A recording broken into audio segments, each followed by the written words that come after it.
What's going on, Alpha Males? Welcome to the Alpha Male Podcast, the podcast where we talk about what it means to be a man the right way, with God at the center, Judeo-Christian values, and real-world first-hand experience. If this is not your first rodeo here at the Alpha Male Podcast, I'd appreciate it if you scroll down, hit some stars, or leave a review depending on the platform you listen to this on. I assume most of you are on Spotify or iTunes, but there's a lot of other platforms out there. And if you want to step up to that next level and become an active participant of the tribe, you can go to goodshepherdtraining.com. Check that out. There's a Patron link on there. Enough of that. Let us talk about what today's episode is going to be on. And that is picking out a vehicle, right? Choosing a vehicle, probably something most people will do in the Western world, unless you live in like Manhattan or something like that. But most men are going to have to pick out a vehicle. So that's what we're going to talk about today. If you want a more fun, because this is going to be more of the nitty gritty, if you want a more fun episode on that, one of the very first episodes, and the very first episode with a guest, was a very early one on the manliest vehicles for the Alpha Male Podcast. This is going to be a little bit more of the nitty gritty and engines and mechanics and things like that. But hopefully you'll find it enjoyable. With that, I'll plug in the bio. Hopefully I'll remember to do that when I go back and edit this, because I'm coming at you from the Mobile Studio 2.0. Going to try a new version of the bio. First and foremost, I am a Christian, a servant of God, and a follower of Jesus Christ. God has blessed me to do many things in my life, for I could do nothing apart from Him. U.S. Marine Corps combat veteran, did a couple of tours in Iraq. As an assaultman after my combat tours, I was an urban warfare instructor for the Marine Corps under Mojave Viper. Also served in the U.S. Army, both full-time and part-time National Guard. Also did several years in law enforcement, LAPD. I worked regular assignments and more specialized assignments. Been a private contractor for a 3-letter government agency. That's all I'll say about that. Been blessed to be a state rifle and pistol champion. And West Coast Regional Rifle Champion. Won more shooting competitions with the talent that God's given me than I can actually remember. Was blessed to be the commander of a tactical team in a large metropolitan area. Our primary job, the reason we primarily existed, was to stop active shooters. I got the opportunity to head up and be the commander of that team. I grew up around guns, hunting and shooting and competing at a very early age. Been blessed to hunt all over this beautiful country, from whitetail on the East Coast to mule deer on the West Coast, and bear and elk and all manner of things. I've even been a professional big game hunter and guide. But again, most importantly, I'm a Christian. And I am your host, Michael Melito. Welcome. Alright, so what you might not glean from my bio, because it's mostly about being a professional gunfighter, military man, law enforcement, I do have a fair bit of, let's call it, shade tree mechanic experience. I am not a professional mechanic. I've never been a professional mechanic. It was not my MOS in the military.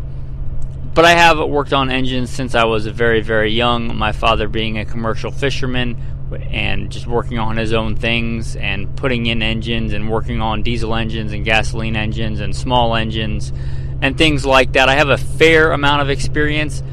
I'd say probably higher than average, but I don't consider myself an expert in this field.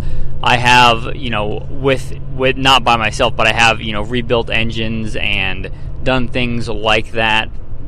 So, that being said, if you don't know how to change your own oil, which I think should be a manly skill that you should know, how to change your own oil, how to change a tire, if you don't know that basic stuff, a lot of this is not going to pertain to you. If you're choosing a vehicle, go find somebody that knows that and go grab them.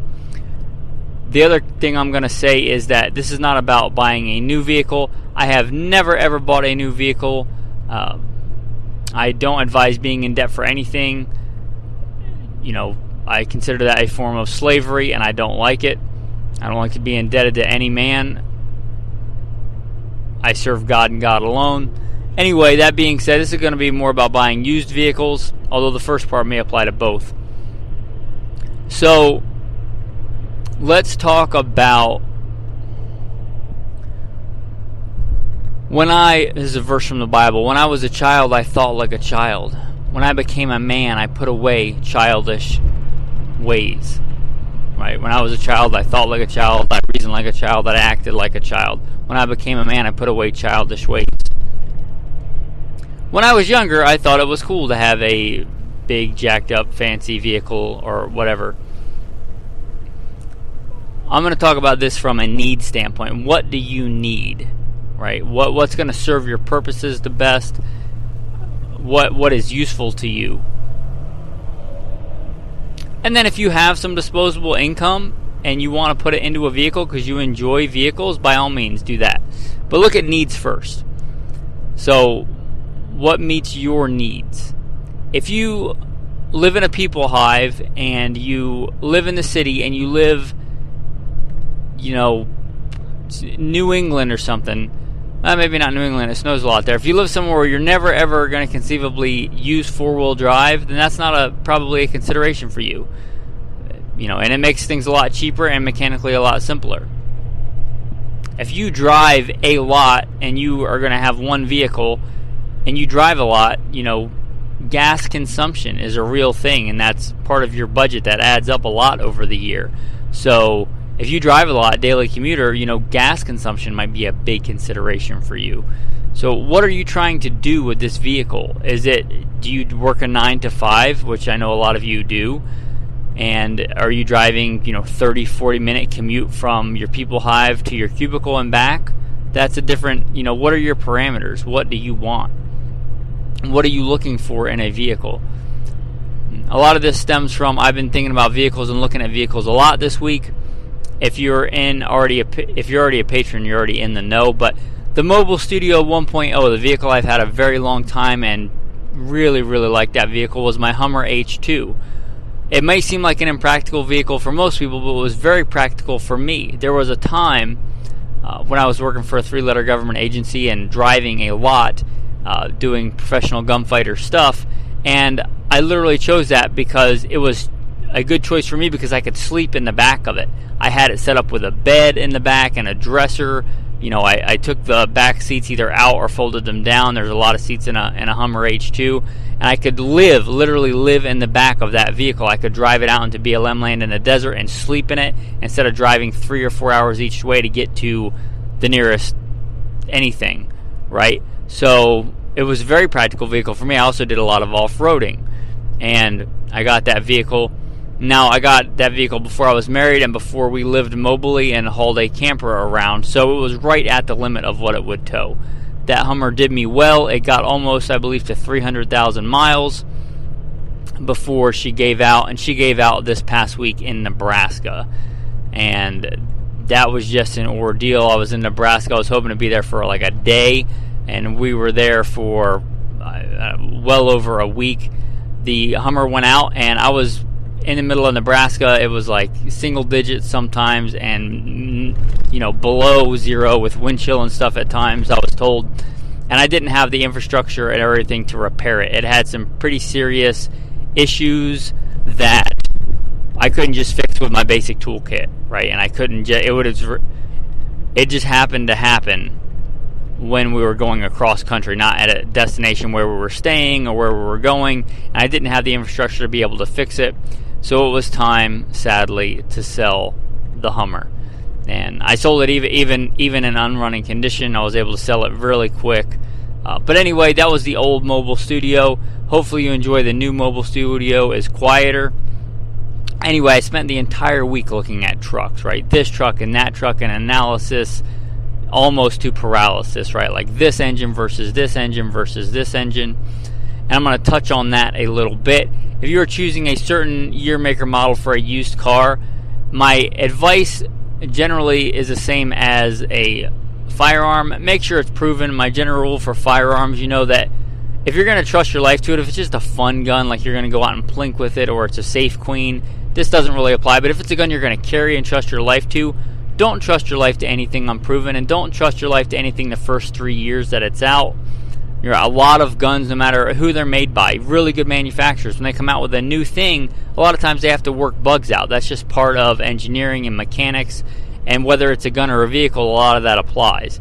Now, a used vehicle is going to have been around for over 3 years, but the way I apply this to this is whatever the model engine is. Let's say you're going with a 5.0 and just brand X of vehicle. If that's the first year that they made that engine, usually stay away from that. Go to the second or third or fourth year or whatever the later iterations of them having that vehicle with that engine and transmission type are, because a lot of times they have to work bugs out. A lot of times they'll make improvements. You want those improvements, everything else being equal, if you're looking at that vehicle. So go with an engine that's proven in that platform, a transmission that's proven in that platform.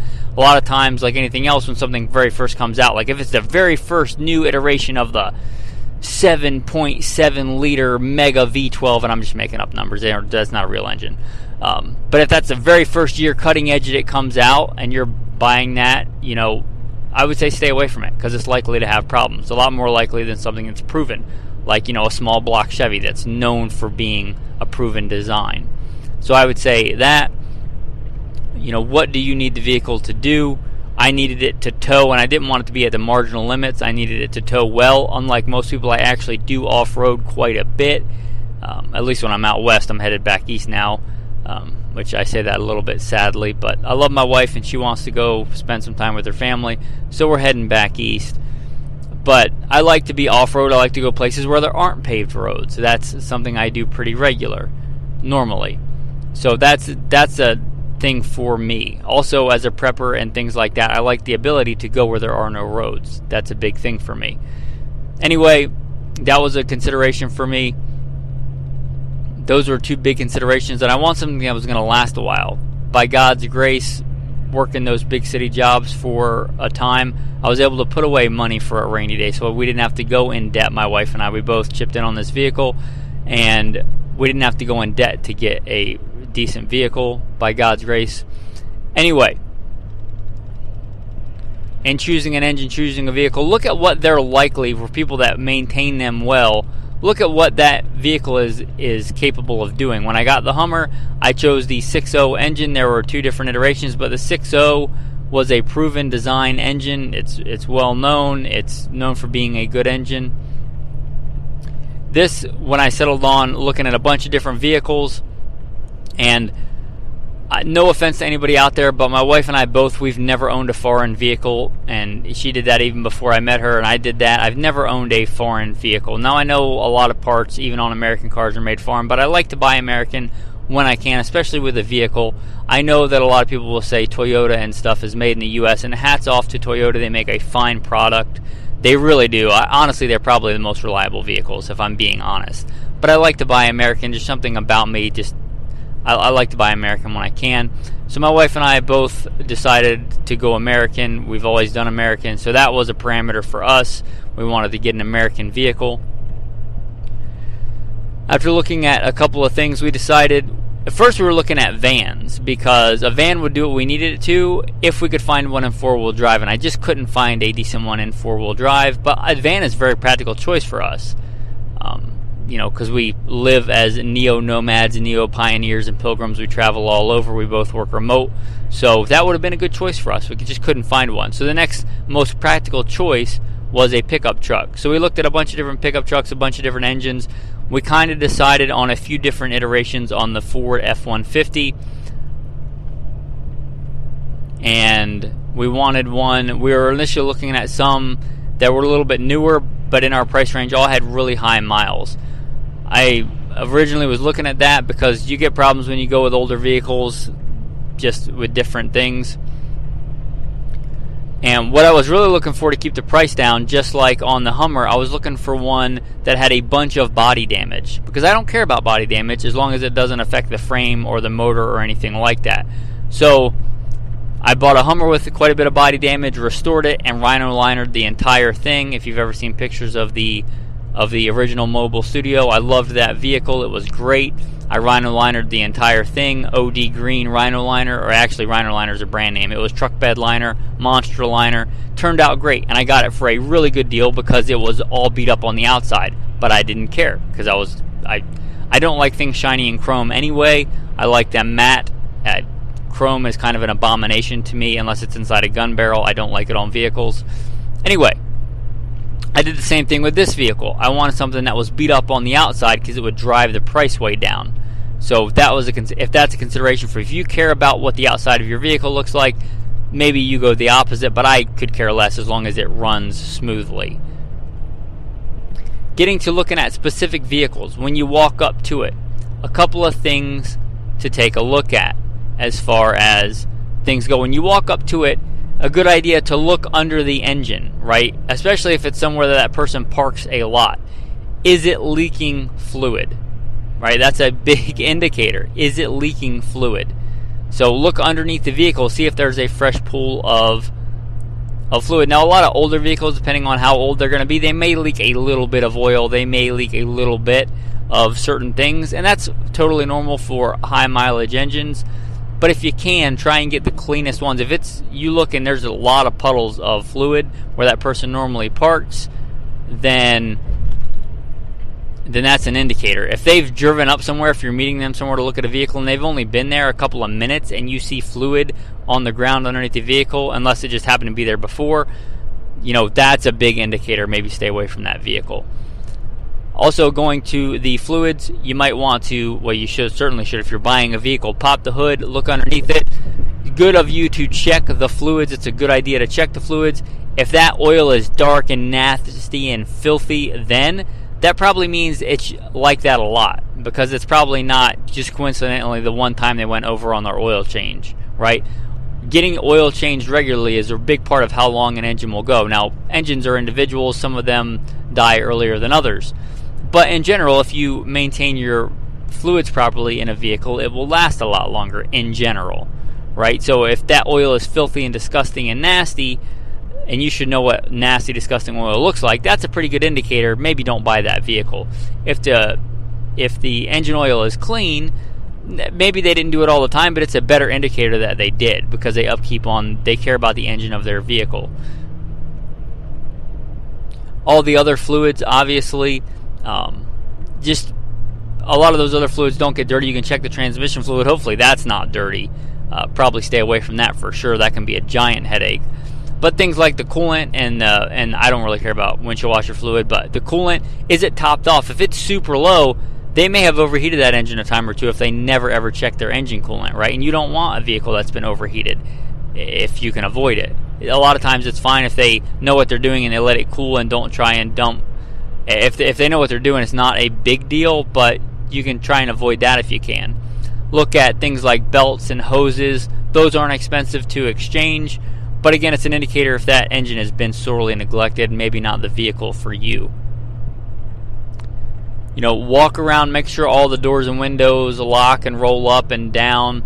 It's hard to find manual stuff now. I would have loved to have found a truck with a manual transmission, and I would have loved to have found a truck with just the old school roll up and down windows.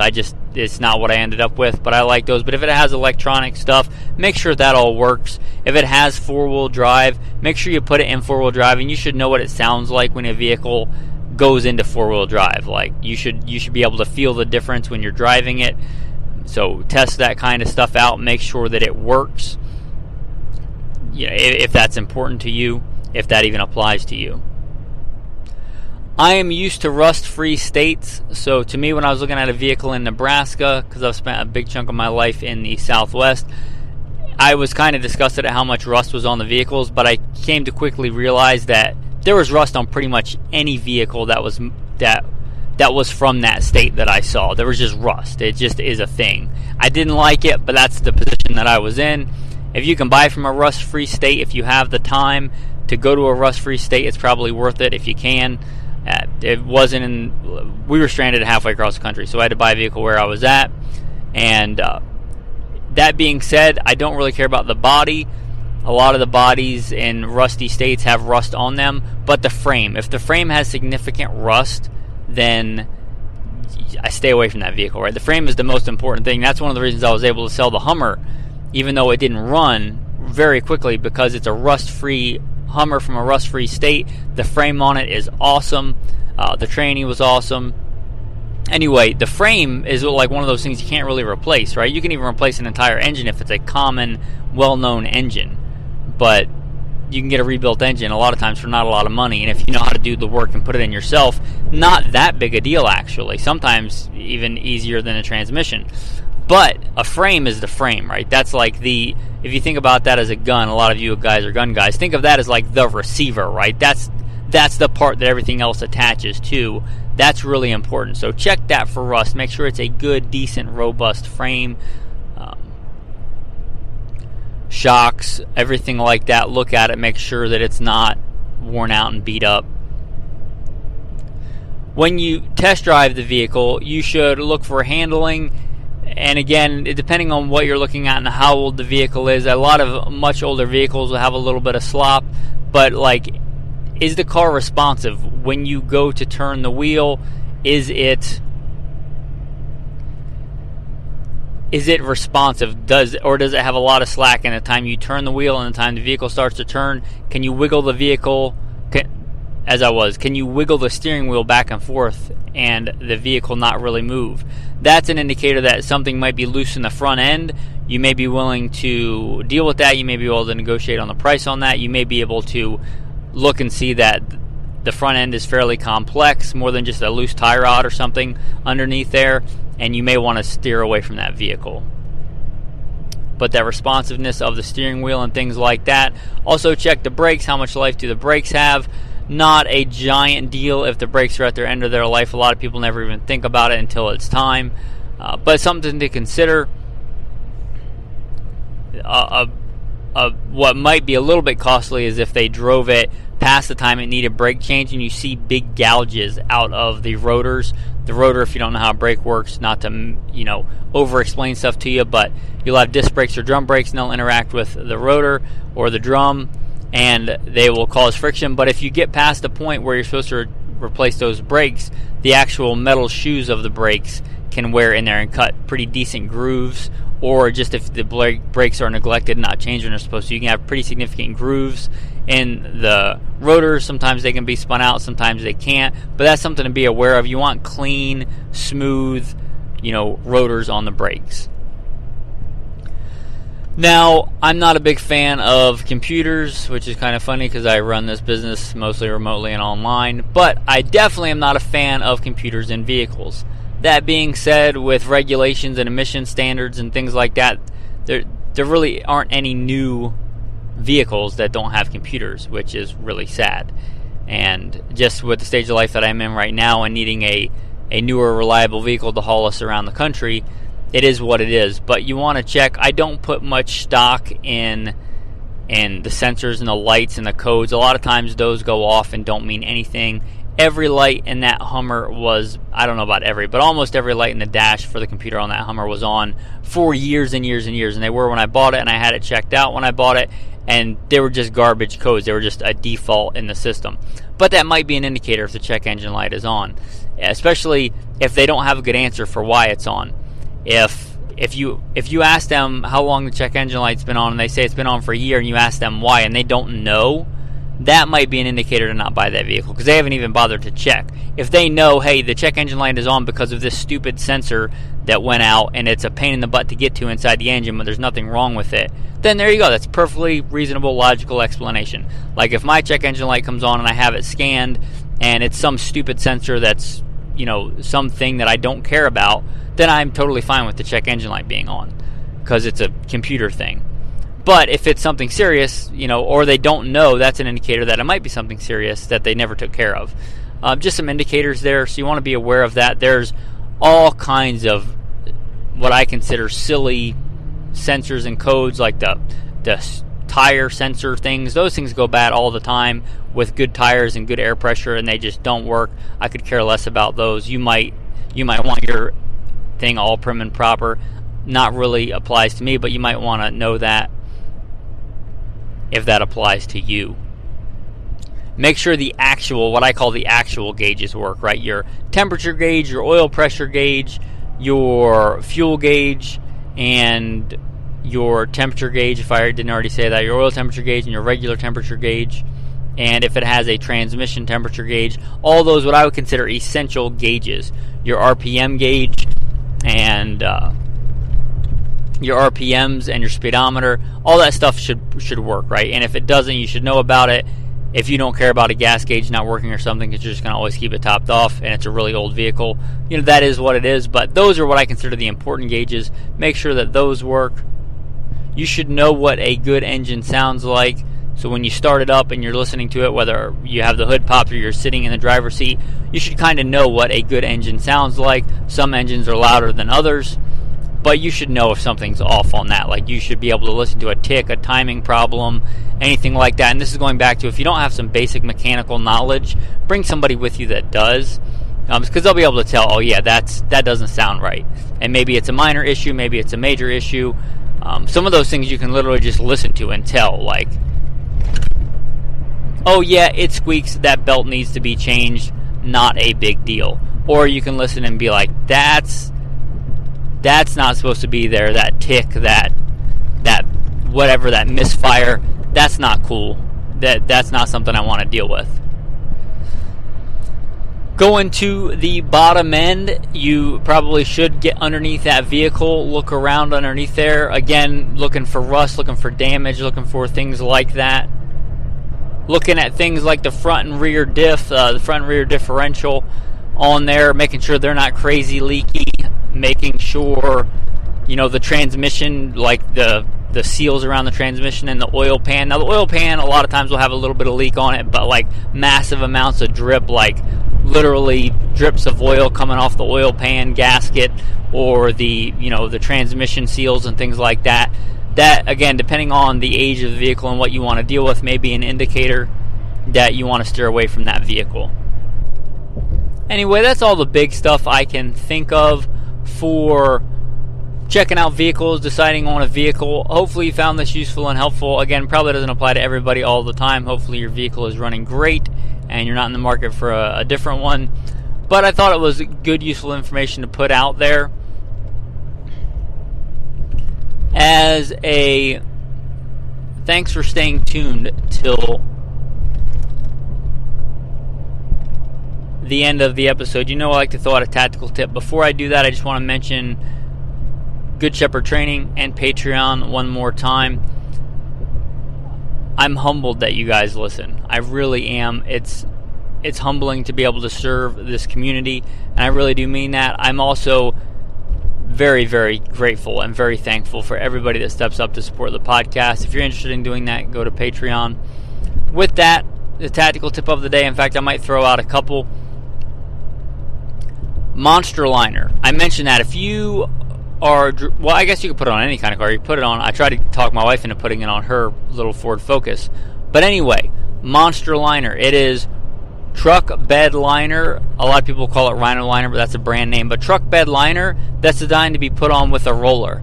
I put that on the entire outside, maybe not the entire, but most of the outside of the Hummer. Some of the stuff I just painted black, so I get rid of the chrome. But Monster liner, it's roll-on truck bed liner. It's not hard to put on. If you follow the instructions, it's not hard, it's not complicated, it's not overly expensive. I think it cost me a couple of $100s to do to the Hummer, and I plan on doing it on the new F-150, not a new F-150, but new to me F-150. I plan on doing that. That was one of the things I had my wife agree to before I even settled on a vehicle with her. I said, when we're getting, I want a Rhino liner it, and she agreed to it, so she can't go back on that now. But I like it, especially if you're like a utility truck, a truck that you plan to actually use and beat up a little bit and drive in the brush and things like that. I really like that truck bed liner. I find it far superior to paint.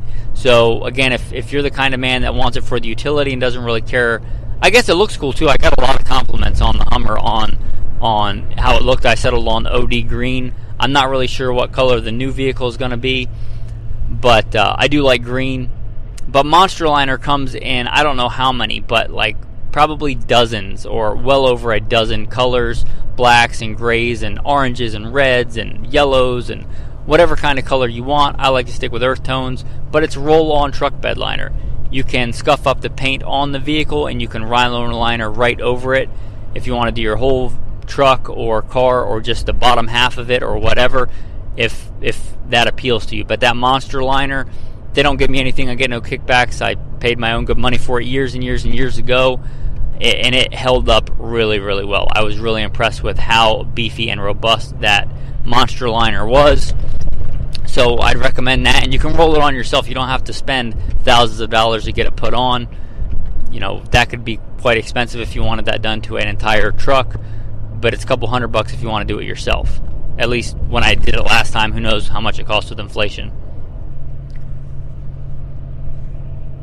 The next one, for all you tactical guys out there that have been listening to this whole episode, I appreciate you, and you don't care about the subject that much. Hiding in plain sight. We all know about the gray man concept. A couple of things I know, you guys probably love the gun stuff and the gun culture, but I would seriously consider putting any kind of dead giveaway gun sticker, NRA sticker, not because I'm anti-NRA or anything, but anything like that on your vehicle. It's just kind of advertising that there's a high likelihood there's guns in the vehicle, right? Don't do that. Unless you just don't care, you park in a secure location or something like that. But I really would consider what the stickers and everything on the outside of your vehicle says about what's inside the vehicle. Another thing about hiding in plain sight is just if somebody looks in your vehicle. When I was a police officer, vehicles got broken all the time. A lot of times because they left something in plain sight in the vehicle. You know, a lot of times criminals are going to look for that low-hanging fruit, right? They're going to walk down the street and look in vehicles, and if something looks tempting, they're going to smash the window and grab stuff. That's a real common way, you know, smash and grab.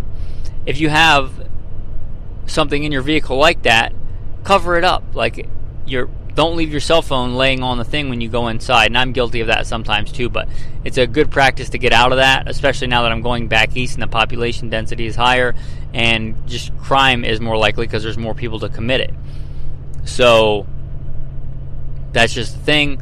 Keeping stuff out of plain sight. As far as guns go in the vehicle and things like that, a real easy way, just cover them up. Cover them even if it's just a blanket or a tarp or something that doesn't look expensive, right? If they're looking for vehicles to break into, they're going to want to mitigate. They're not going to want to break into 20 vehicles in a row, right? They're going to pick a few that look good. And if they look in and they see something valuable, that's way more likely they're going to break into it.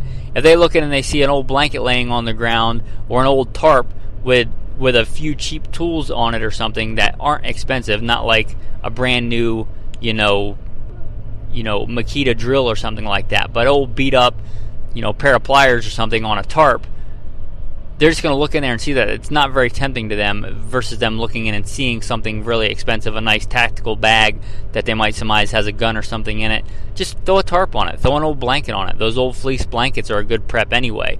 A tarp is a good thing to have in the vehicle. If you listen to the Road Warrior episode, those things come in handy anyway. Why not just use it to cover the stuff in the vehicle? So just a real quick tactical tip there, just a common sense tip. Call it messiflage, right? Just throw something over it so it looks like there's nothing valuable in there. If you have a woman in your life and they are routinely in and out of your vehicle or their vehicle, try mentioning them to keep their purse out of sight. That's another real common thing, right? People assume that a purse has valuable stuff in it. Women usually keep valuable stuff in their purse. Wallets, cell phones, checkbooks, whatever.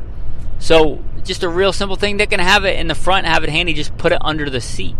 Just have that as kind of their SOP when they are going into a store. Anytime they get out of the vehicle or even get in the vehicle, put the purse under the seat or put it somewhere when somebody looks in the vehicle it's not readily visible. Like somebody can't just look in and see a purse in the center of the vehicle. That's just it's never right to break into somebody's vehicle, but that's just somebody looking. If they're looking for a vehicle to break into, it makes it much more likely they're going to smash that window and grab that thing because they see it, they covet it. They see it and they want it and they go to take it. If you remove that coveting, then it's much less likely that they're going to break in. Even sadly, when I was a cop, people would see change and smash a window and grab change in like a cup holder because they don't care about how much it costs to smash that window. If it costs you $200 to replace a roll-up electric motor car window and they get $2 of change out of your center console, that's a win for them, and it really stinks for you. Even loose change in your like center cup holders and stuff, don't have it in plain sight. Is get it out of plain sight. Alright, with that, men, I want to say thanks for listening. Tactical verse of the day, I'm just going to recap Commandments 6 through 10.